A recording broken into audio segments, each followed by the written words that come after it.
too. Okay. All right. So, well, hello everybody. Welcome. Yeah, welcome to our 31st. Oh, yeah, I think we've done more than that, but yeah. So we're on webinar 31, and I just want to let you know that the reason that I have Julia doing this today is because she is a pro. I'm going to call you pro. She's really good at the Bitmoji scene, so I asked her if she could join us today. And so I'll let her introduce herself, and I'll introduce myself. And before that is, I'm Jen Much. I'm Science Coordinator at Santa Clara County Office of Education. And I'm also joined by Jenna Picata, who's helping manage our webinar today with the chat and things like that. And then we have Julia Cook. Go ahead and introduce yourself.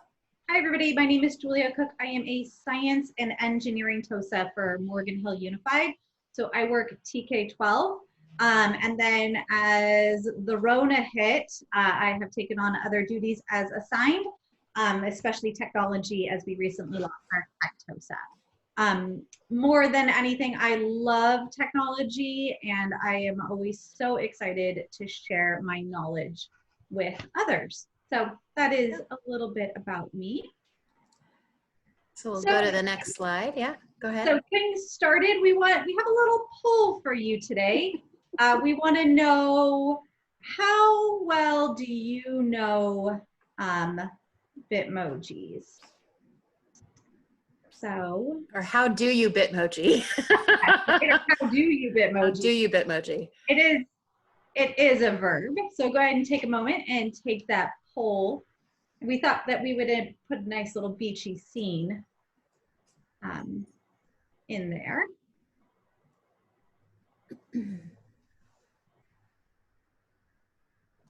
So I'm seeing a couple of people, they have a Bitmoji, but they don't use a lot. Well, welcome to the addiction. Well, you know what? I think that since a lot of us are kind of co-hosts on this, we can't actually vote as well, so. Darn. So it looks like those of you who took the poll said that they are a 2. Olivia, I saw that you just joined. Do you just want to give us a finger as to which number you are? You're a 4. Excellent. And I'm also a 4. All right. Fantastic. So moving right along. So here are a few different ways that you can use Bitmojis. So just to kind of spark your interest, come up with some ideas that maybe you hadn't thought of.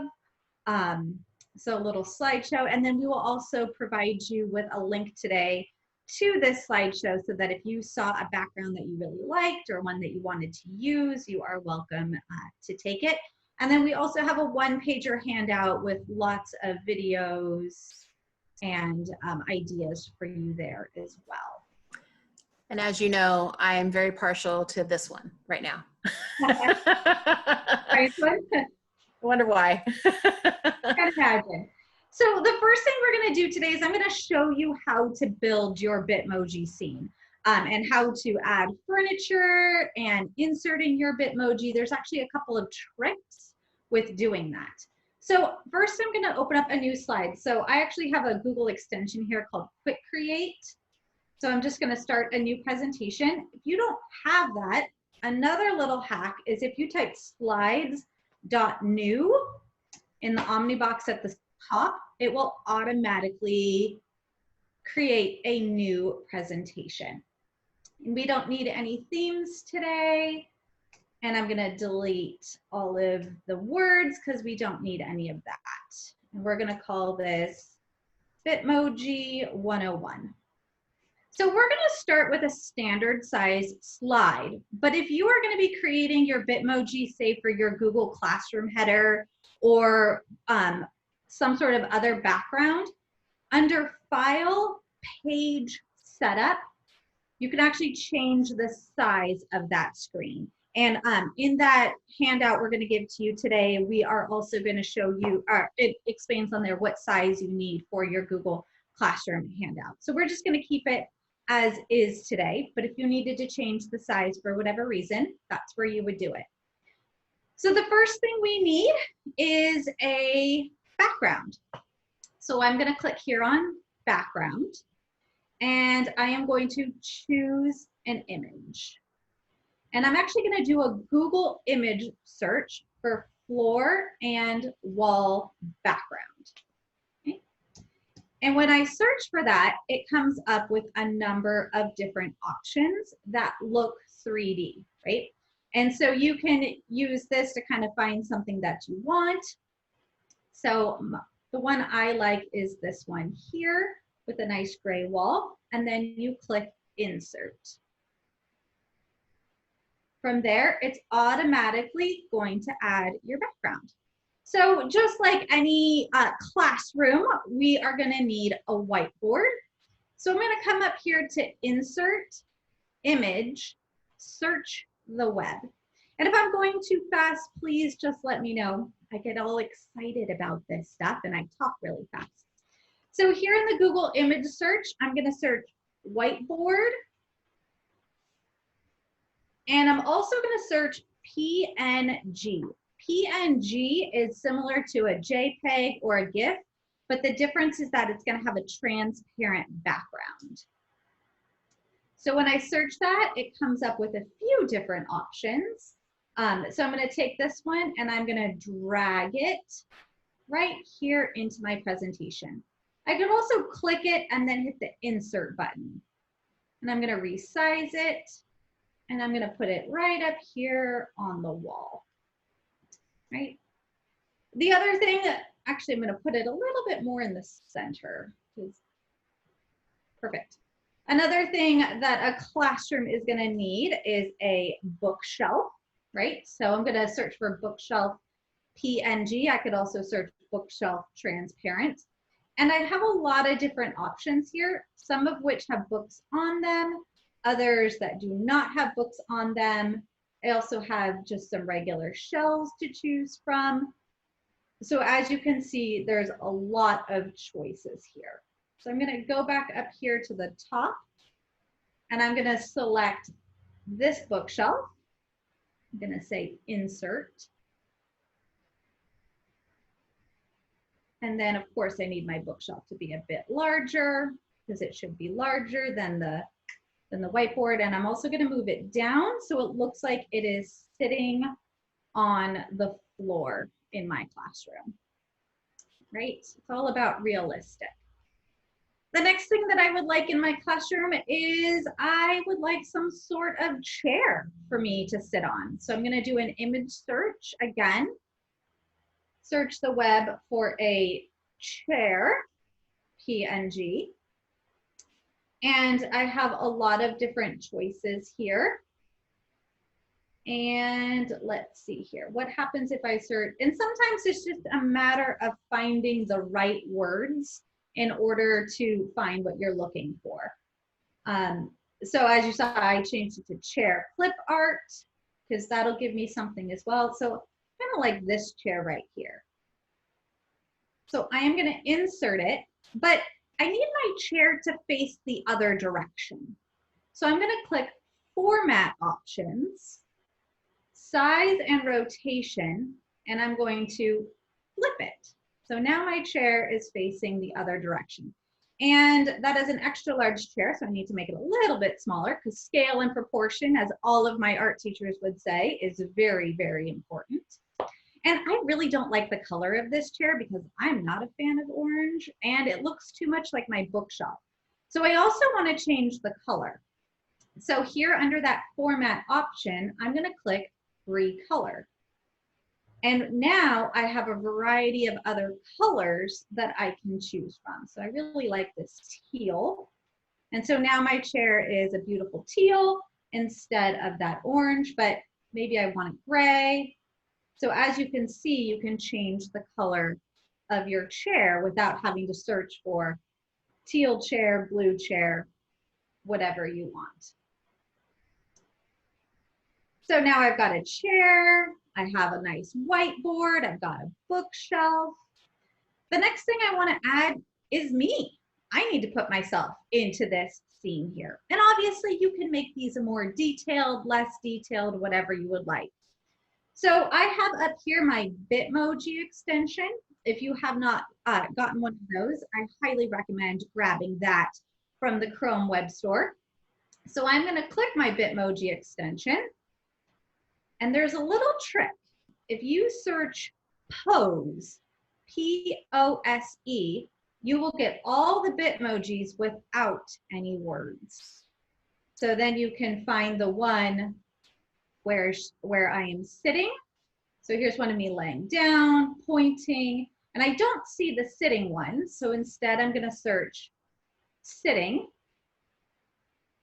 And it's going to not only provide me with Bitmojis with words on top, but it's also going to provide that pose of me sitting with nothing underneath.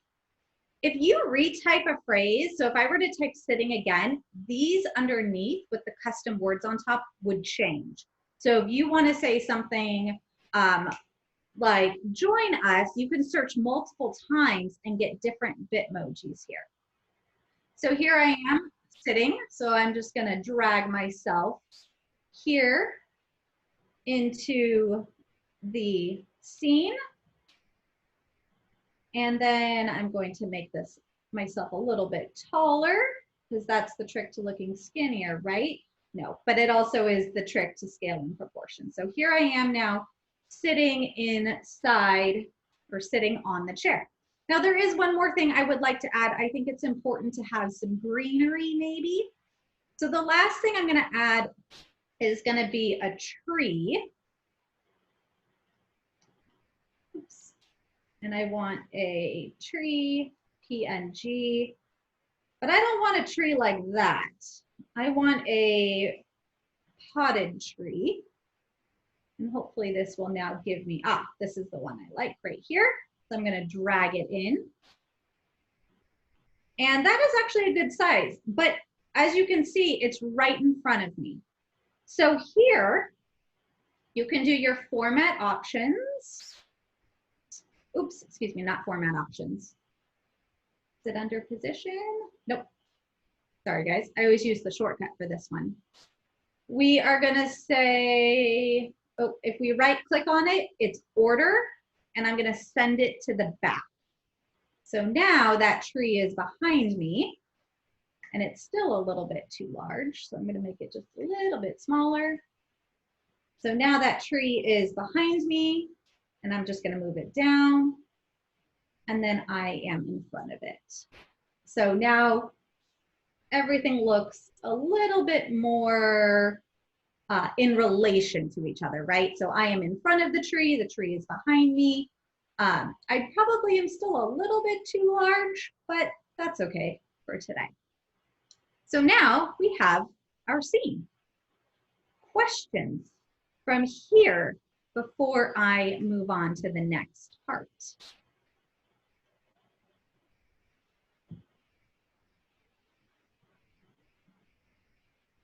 No questions?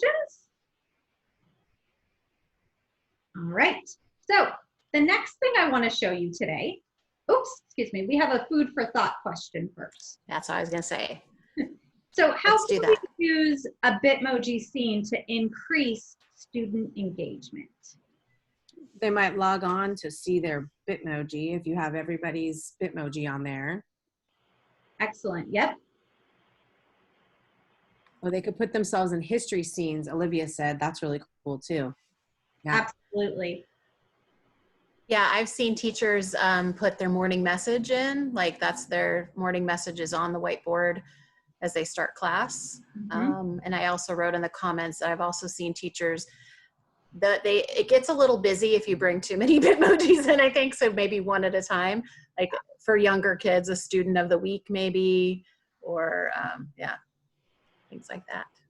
Rudy asked a question. He wants to know, how do we use the extension and how do we make an account? So the first thing you need to do is actually download the Bitmoji extension on your phone or on your tablet. Create your Bitmoji there, and then you're going to sync it with the extension. Yeah, and anytime you update your Bitmoji on your phone, it will automatically update on the extension. So if you change your clothes, things like that, everything will update. Yeah, and Rudy, just so you know, people do this for their Zoom backgrounds, so you can get a lot more Zoom backgrounds. My question is, if I made the Bitmoji with my phone account, just my personal account. Yep. I'm using the work account for the extension. Can I still sync those two? Yes, yes, they will still sync. Yep, because mine's made with my personal account too. And then when you go to sync it, you can sync it together. Thank you. Mm-hmm. So I've also seen teachers using Bitmoji scenes for virtual field trips so that students now have a place to click.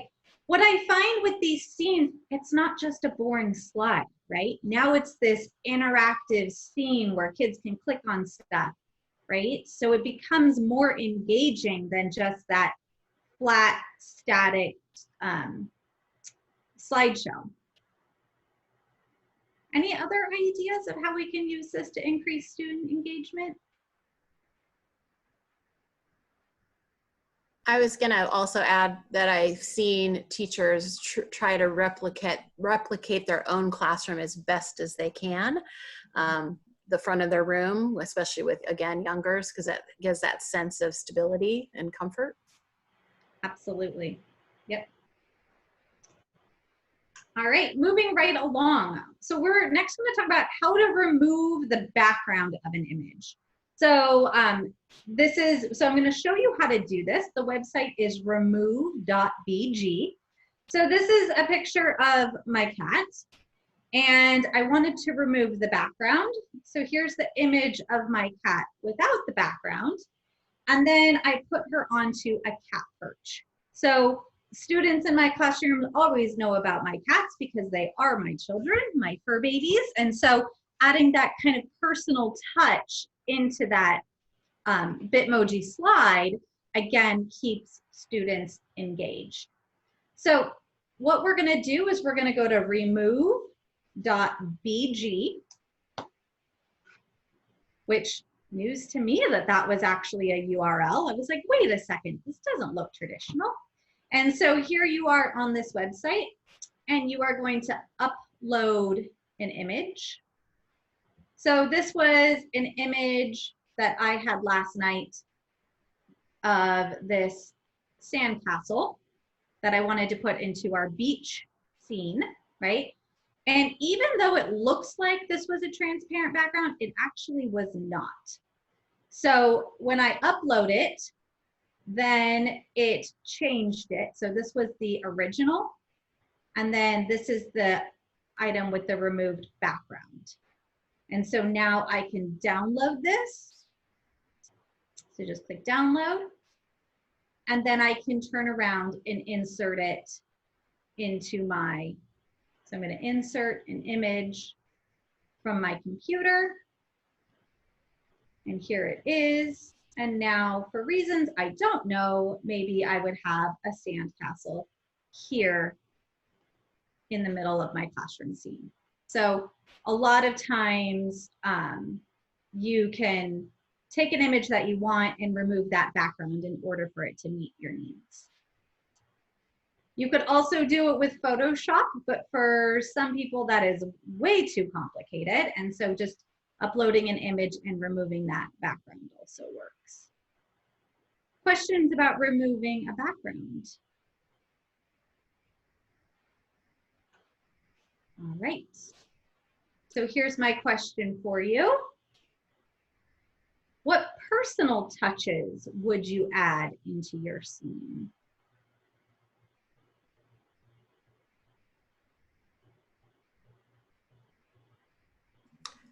I could just say, and I know some people are typing, I saw someone at the Q Bold last week, their Zoom background, they added a family picture in the back. So they kind of had a sense of their own,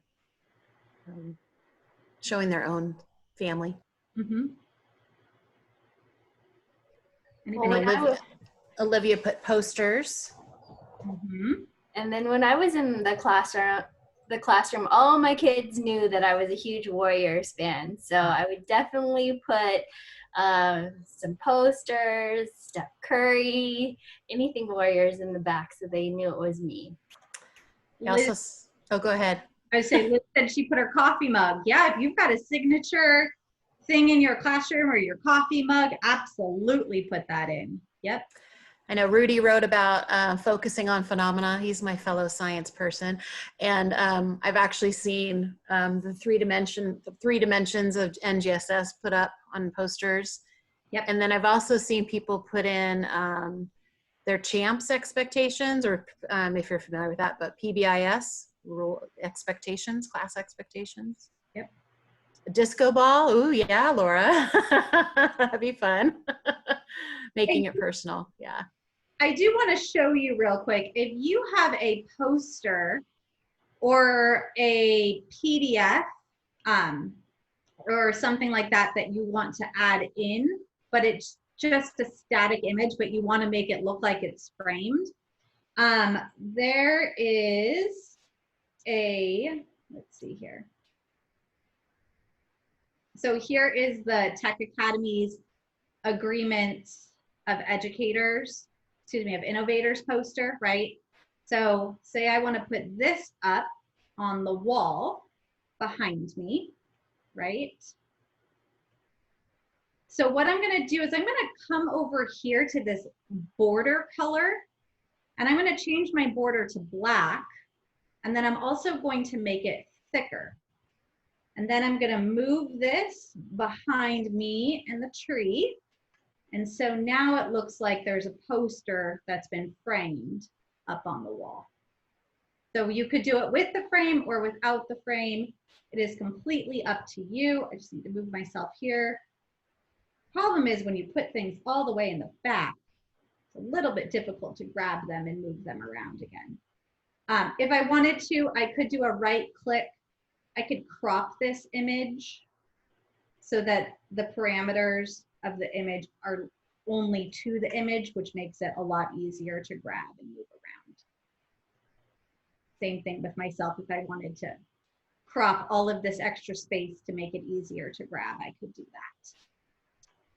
So now you've got a border around your poster up on the wall. Yep, adding your SCOE poster in there. Yep, good. All right. Next.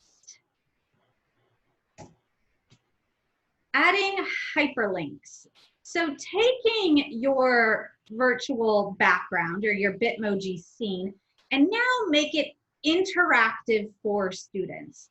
So you can link your students to other places. You can create virtual field trips, summer reading library. So this is an upper elementary, middle school summer reading library. And each of these books here links to a YouTube video of somebody reading that story, right? So it's really cool because now you can get kids interested in books, but you can actually have them listening to the reading. And most of the time it's actually somebody with the book in front of them so they can go line by line and read it with the person. So it's an audio book, but it's a video, which is pretty cool. So I'm going to show you how to create your own hyperlinks within your Bitmoji scene here. So I'm going to come over here, and I've already done a search, and I'm going to use this book, Mr. Sunny is Funny, by Dan Gutman. So I'm going to come here to my slide, and I'm actually going to put that book right here on the bookshelf. So I'm going to say insert image, upload, oh, not upload from computer, excuse me. I want to search the web. I try to avoid downloading anything. So if I can find it on the web, I would much rather do that. So I'm going to search Mr. Sunny is Funny. And look at it, it's already there. But I don't have the book, right? Google says that's what it is, but boy, this sure doesn't look like the book. So if this happens to me, I just go directly into Google. And here, oh, by the way, you can also change your Google background to your own Bitmoji scene if you would like. This is mine from Cinco de Mayo. You've got just a little side note. So Mr. Sunny, oh, excuse me, Mr. Sunny is Funny book. So I'm just going to do a Google search. I'm going to click here on images. And I can actually come over here to tools, and I could look for a transparent background. right? Which is a great tool if you're looking for something that, like a bookshelf with a transparent background. In this case, I just want the book cover. So I'm going to click here on the book cover, and I'm going to do a right-click copy image. Again, I don't want to download anything if I don't have to. So if I copy the image and I come back over here into my slide, I'm going to right-click, excuse me. I'm going to right-click and paste. And now here is my book. And I'm just going to make it a little bit smaller because I want to put it here on my bookcase for students to click on to read. Okay. Once I have it here, I'm going to right-click again, and it should tell me link, but it is not there. Insert link.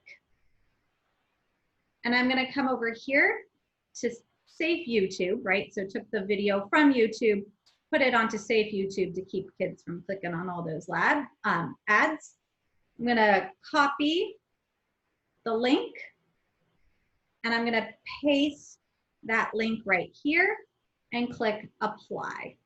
So now kids can come over, they can click on that book, and they can read it. Questions about hyperlinking something into your scene? All right, so what hyperlinks would you embed into your Bitmoji scene? Where would you send students? I expect something good from Olivia with history. Where are you going to send those kids? Well, I mean, my first thought was the Google Arts and Culture site. They have some really great tours and artwork, you know, that people can explore. Excellent.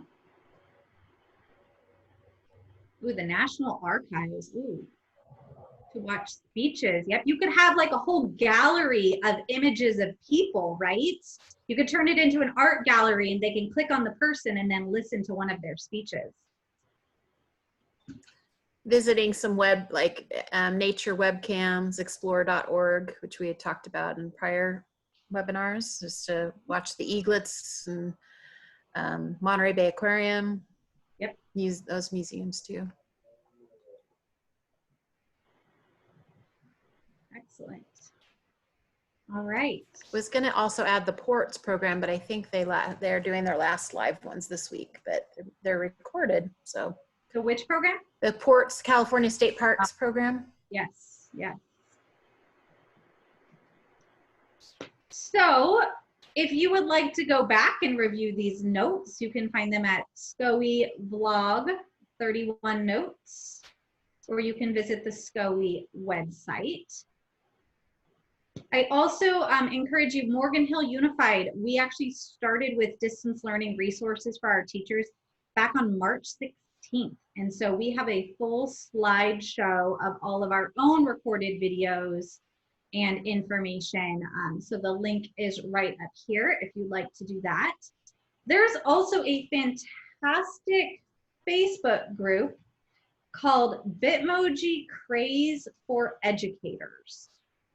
And it is a group of about 70,000 people at this point who all they do all day long is make Bitmoji scenes, and they put them on this page and you can download them for free, and all you have to do is put in your own Bitmoji. So if you're like, oh, I really like this, but I don't have time to create a wheel, they've already done it, and then you can kind of go in and tweak it to what you need.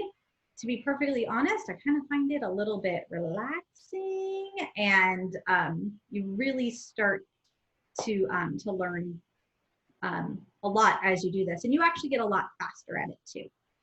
Is there a Twitter version? I don't know about that. I have not seen a Twitter version yet, but yep, Jen, I figured you were on it. Here are the link for the notes, Rudy, is right here. The notes aren't quite up yet, but they will be. But if you go to that vlog the first link that takes you to all our archived videos and prior webinars. So yeah. Oh yeah, and we get to promote our next one.